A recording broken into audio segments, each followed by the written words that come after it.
Happy Wednesday and welcome to your Midweek Minute. It's your Pastor Darrell here from Washington Church of the Nazarene on the corner of South Meridian and National Highway at that blinking red light.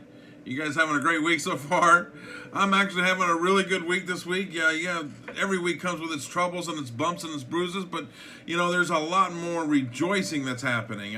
One of the things that I just started out the week in a great mood because we had such a wonderful service this Sunday, and we finished our service with kneeling in prayer. Now, if those of you that are watching our live stream, you'll notice that you didn't see any of that because I have an awesome daughter who makes sure that she respects people's privacy and didn't catch anybody taking a knee. But let me assure you, those altars out there were full of people. Everyone had taken a knee that could, and they were praying for somebody else. And sometimes we forget the basic tool that we have, the basic armor of our faith that we have in prayer. Prayer is such a weapon. No enemy can stand against the prayer that we have.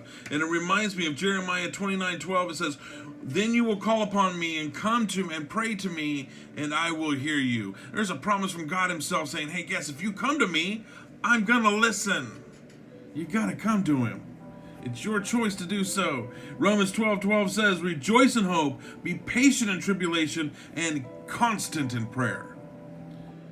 We led that prayer Sunday over folks that were spiritually lost, or maybe spiritually having some bumps in their spiritual walk.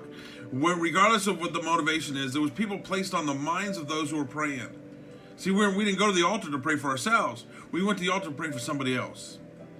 Last night we picked up a bunch of eggs. I don't know if you've seen last week, we actually had a huge load of chicken brought to us, and we were able to distribute that to our community. We had the same thing but with eggs, and we personally passed out over 1,600 eggs last night. And before we did that, of course, we came to pray, and we prayed over every household those eggs would find themselves in.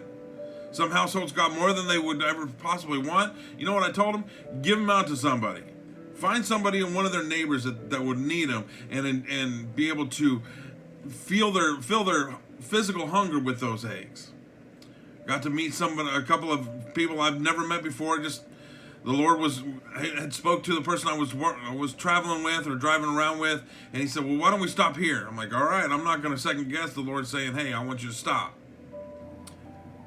And that's what prayer does. So we prayed over those eggs, and we prayed that the Spirit would be felt in every one of those households. Every morning I wake up and I pray for those folks that are on that spiritual list of mine.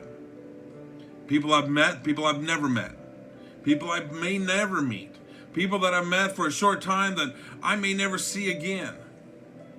People that are transients, people that are permanent fixtures in my life.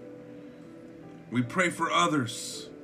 Because I know that when I pray within inside God's will, that He'll be there and He'll hear those prayers, but He will answer those prayers. Because it's God's will that we all come to know the glory of Jesus Christ and the sacrifice that He made for us. See, that's God's will. When we pray in God's will, we're promised that He will answer.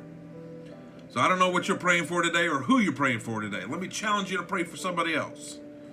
It'll lift your spirits. It'll leave you with a smile on your face, knowing that the God of creation just heard your prayer. Lift somebody else up in prayer today.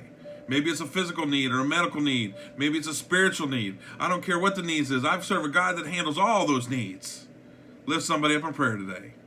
Know that I love you. I'm praying for you, and have a great rest of the week.